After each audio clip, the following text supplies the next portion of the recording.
Hi, thanks for joining me. You can find this video and others like it at blackop.org.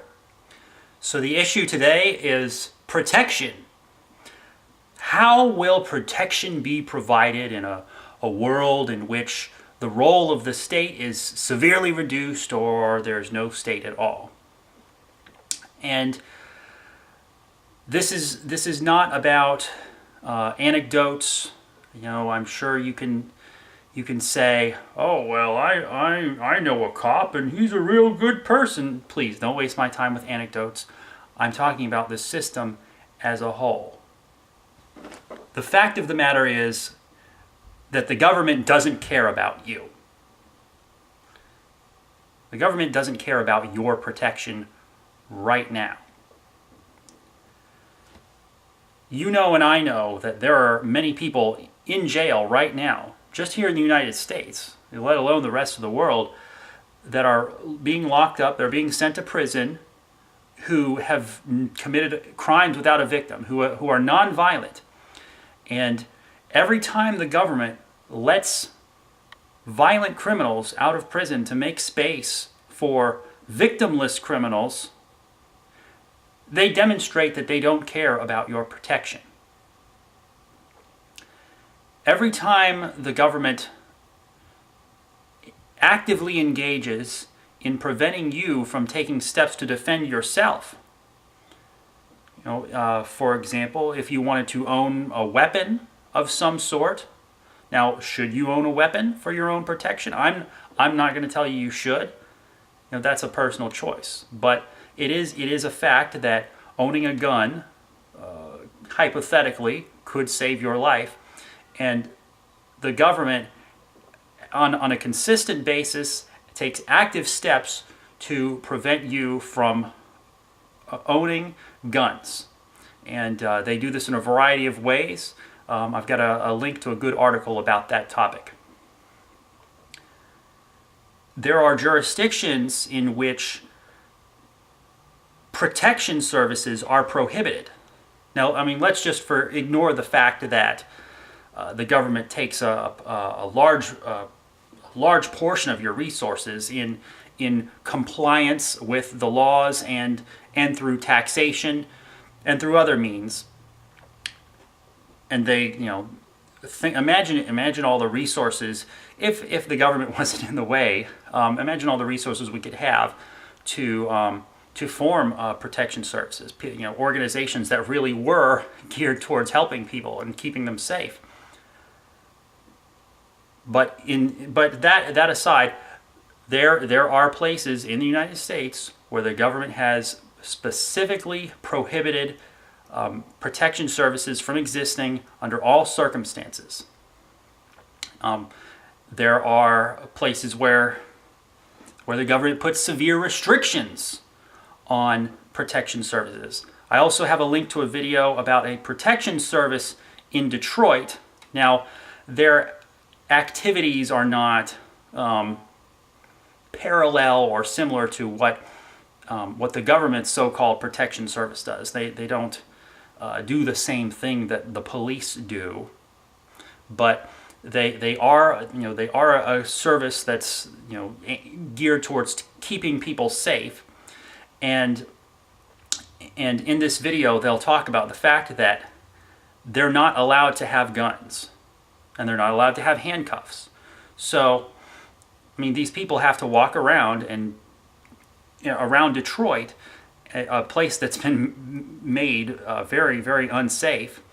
And if they own guns, if they walk around with guns or handcuffs, then a bunch of criminals calling themselves the government are going to use their guns to lock them up and prevent them from providing protection to you.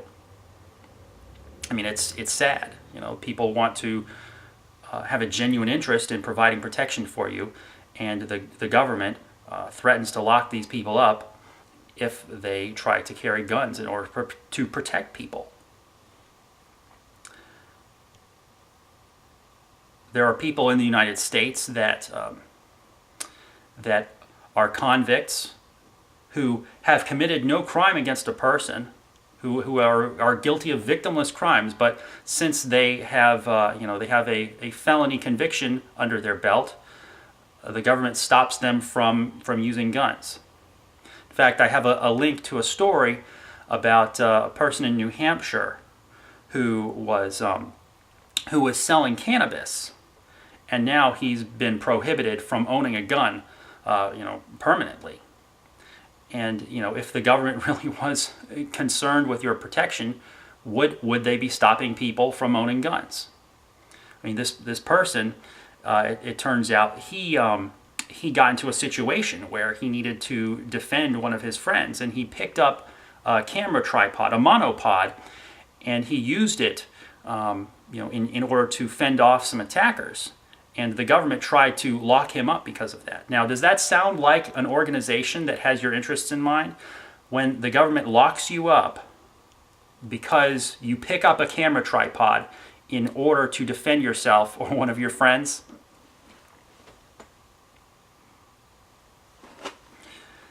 So, taking away your ability, severely restricting your ability to own a weapon, severe restrictions on the ability to provide protection services or outright prohibiting it, and letting violent criminals out of prison so you can put victimless criminals in prison. This shows that the government is not interested in your protection. They don't care about you. But the last and strongest piece of evidence I would present to you to answer the question, how will protection be provided in a world where the government is smaller? Actually, before I get to that, the literal answer to the question is it doesn't matter. It doesn't matter.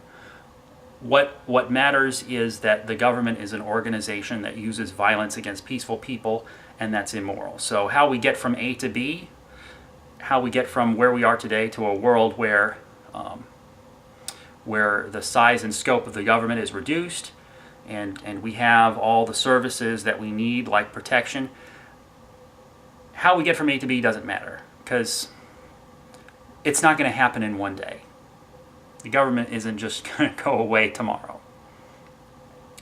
So, no, it doesn't matter. But what does matter is that if you make the assumption that the government is interested in your protection, you're wrong. You're wrong. And, just reality, acknowledging the facts, acknowledging what the government actually does, contradicts your assertion that the government, is providing protection in the first place. So the one strongest piece of evidence I've saved for the last is that the government has no obligation to protect you. Now, what does that mean? Well, in practical terms, if you ask the government to protect you and they don't do anything about it, all right, well, you're spit out of luck. In practical terms, they can refuse to provide you protection, and they can just not be held accountable. If you call the police and say you're in danger, if they don't come, what are you going to do about it? But furthermore, that's in terms of practical terms of what actually happens. But furthermore, their own documents say that they have no obligation to protect you. The Supreme Court has ruled on this more than once. You do not have a duty of allegiance to the government in exchange for a duty of protection. Well, they would like you to have an allegiance to them. They'd like you to follow their laws. But according to their own documents, they don't have to protect you, not even if you are in immediate mortal danger. They don't have an obligation to protect you. So, if the question is, how is protection going to be provided in a stateless society or in a society where the government is much, much smaller? My answer is, don't put the task of protection in the hands of a group of people who are not interested in your safety, of people who are not genuinely interested in your protection. Thanks for watching. You can find this video and others like it at blackop.org.